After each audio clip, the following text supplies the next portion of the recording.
I once led a busload of art collectors on a tour of art studios. This is what happened. We arrived at this cool old building that had been converted into studios. And at the first one, the artist began going through his spiel. She spoke about his work and how we made the work. He was very charming, and you could tell that he told this story before, so much so that it was a little boring. Now, maybe it wouldn't be boring to other artists, or maybe it would, but it was a little bit boring to me, and I could see that the collectors that I brought weren't really responding either. They listened politely, yeah.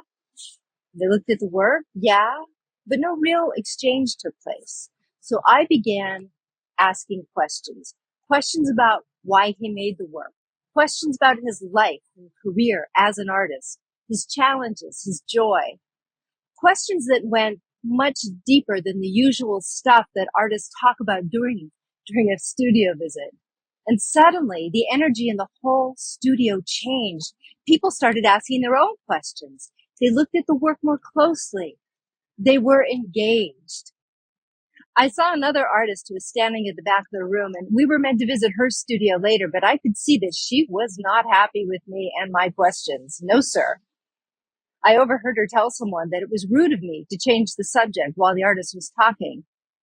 But the truth is, I think he loved it. In fact, he followed us to the next artist's studio. And there, that artist also began his boring monologue that he always delivers during studio visits. And that woman artist was absolutely furious now when I interrupted him with questions and I changed the conversation. She couldn't see that the collectors were more interested and engaged now. She couldn't see that the artist was happy to find himself connecting more deeply. In fact, he seemed relieved not to be on show, but to be sharing his real self. When we finally got to her studio, she would have none of it. She shot me a serious look that said, "Shut up." So I stood back quietly while she delivered her boring monologue. And when she finished, she asked for questions, and there were none. Everybody prepared to go. But I couldn't let it go. I threw out a question about, I don't even remember what. Perhaps it was about why she makes art. And then I started tossing out a bunch of other questions. What artist had the greatest influence on her? What does her day in the studio look like? How did she determine her prices?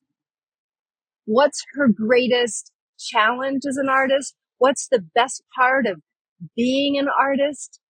Well, she couldn't not answer my questions, but anyone could see how her answers really helped her connect with the group. Everyone moved in much closer. They all looked at the work itself more deeply now. And by the time we were ready to go to the next studio, a bunch of people chose to stay behind and to continue their conversation with her. They joined her email list. She even made a sale. She ended up becoming a fan of my work, and that made me really happy because I'd always been a huge fan of hers.